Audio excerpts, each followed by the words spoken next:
大家好，我是议员。之前我做过一个影片，让国王去审核移民的事情嘛，因为连征服赛季都有限制移民了，不只是 K2、K3 而已。那之前我提到过，如果不这样子限制的话，肯定会有人挤爆移民了。然而在昨天我就收到一个真实的案例，甚至对方的国王呢都出了通缉令，要通缉那个玩家。那我来解释一下这个故事到底发生什么事情吧。那这一次有参与的王国呢，是我之前有提过买中战的王国之一510王国。牵涉到这件事情的就包括国服的一个主播，所以我直接去问本人，因为我之前做16跟14服的事情呢，有人说不够严谨，所以这一次我就直接找了本人问这件事情。那我问到的就是这个主播呢，他是两边代练，什么意思呢？就可能 A 国跟 B 国在打仗，但是他两边都有账号，两边都帮忙打。我都不知道为什么可以想出这么天才的行为，早知道我也这么搞。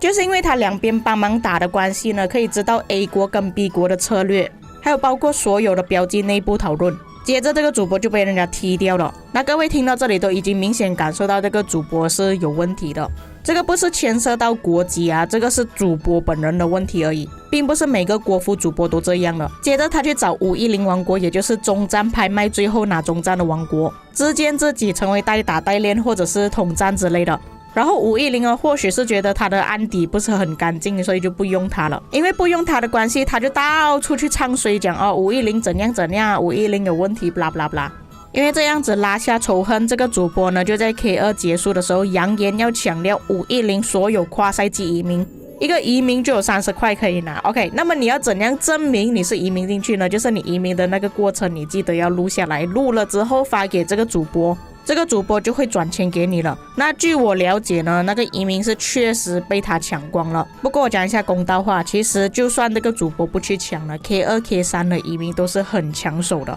之前我想过以一个账号进去，可以看到移民一开放之后不到几个小时时间就马上满了。所以我觉得不完全是这个主播问题，有可能是别人抢的，只是部分玩家呢或许是这个主播派来抢移民的。那就是510的王国移民被抢了之后，现在510的国王说要通缉这个主播，如果这个主播在哪一个 K2、K3 的王国，就告诉510的国王，这个国王就要抢他的移民，抢到怀疑人生。不过看到那个主播的对话呢，他似乎是已经在征服赛季了，也就是说他可能不会去新区 K2、K3 了。510的国王也没有办法抢到移民了，而且510出的价格还更高，他出200块抢一个移民。可是我又了解到这个主播呢，其实就是来自508的，也就是那时候拍卖中战510跟508这两个王国都有在同一个地图，并且是合作关系。然后510的国王给钱508，然后这个主播也是有分到中战的钱，也就是说什么呢？这个主播他是拿510国王给的钱，去找人抢回510王国的移民，然后这些移民呢，移民进去就是510王国。简单的来说，就是510国王给钱来作践自己，有点可怜。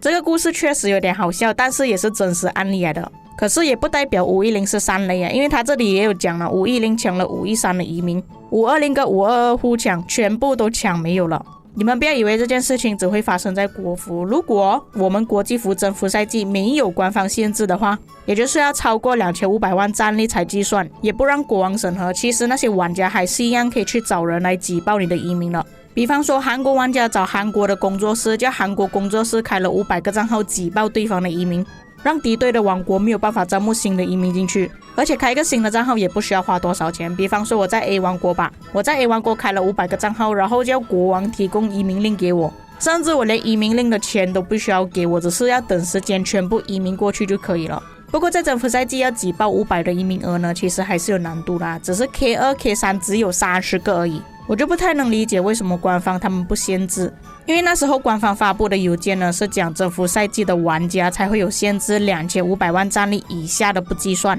K2、K3 是没有下限，但是有上限，超过1亿的不能移民进去。能理解官方是想要保护 K2、K3 的玩家，不要让一些大佬移民进去折磨他们。可是他们的移民完全没有限制的话，也就变成这个移民呢放着只是摆设而已，谁都可以移民进去。坦白说，现在征服赛季有些玩家呢，他们还是发育不全，还是需要回去 K2、K3 继续发育的。可是 K2、K3 能够选择的王国并不多，然后移民又有限制，变成这些玩家永远都只能在征服赛季慢慢发育而已。那么在前不久官方不是改了规则吗？就是 K3 的玩家也是开始征服赛季的统帅了。顾名思义，现在 K3 呢也是一样可以用征服赛季的统帅来打架。虽然光影交织是真的很无聊，但是可以使用征服赛季的统帅之后应该会很热闹，所以 K3 之后的移民呢会更抢手。刚从 K2 转入 K3 的玩家肯定没有征服赛季的统帅，要等到 K3 之后才会慢慢有。假设你之前是征服赛季的玩家，移民过去 K3 之后，你就可以用最强最新的集结或者是驻防统帅驻防自己的城市给人家围殴，可以再欺负新的玩家了。那你抢不到 K3 的移民也没有关系，移民去 K2 也是一样的道理，只是你需要等一个赛季而已。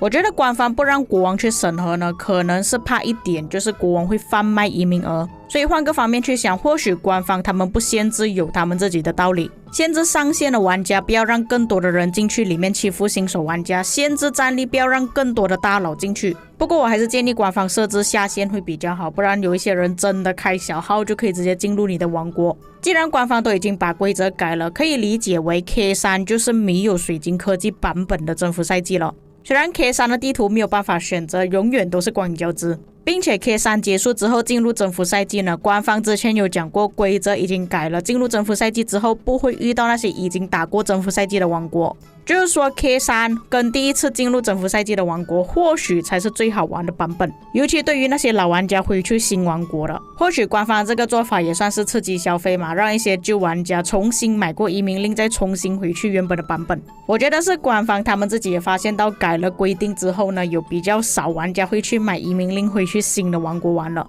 尤其我之前看过几场 K2、K3 的 KVK 呢，是真的蛮无聊，他们用的统帅全部都是1、2代的统帅而已，打人又不通，清零又慢。像现在 K3 可以用征服赛季的统帅之后，只要有一方他是有最新的集结或驻防统帅，可以最大化的减少 KVK 的时间。可是又不要让这个情况更加猖狂了，就选择限制30个移民而已，也不限制下线，你能移民进去你就去做大哥，去好好的享受 KVK， 或许这个玩法还更受欢迎。我去算了一下移民令呢，因为这边上线讲不能超过1亿战力嘛，1亿战力以下呢至少要花$1000去买移民令。比较起你在打征服赛季买水晶科技呢，比较起来移民令的价格是稍微便宜一点的，对于那些是真的要把水晶科技氪满了。在前面我有说过，如果你 K3 抢不到位置，你抢 K2 的话，你在 K2、K3 征服赛季第一次你买这个$1000的移民令可以混3季，可是你在征服赛季的话，你这$1000可能1季就没了。假设你征服赛季是没有花钱去买水晶的话，就当我没有讲过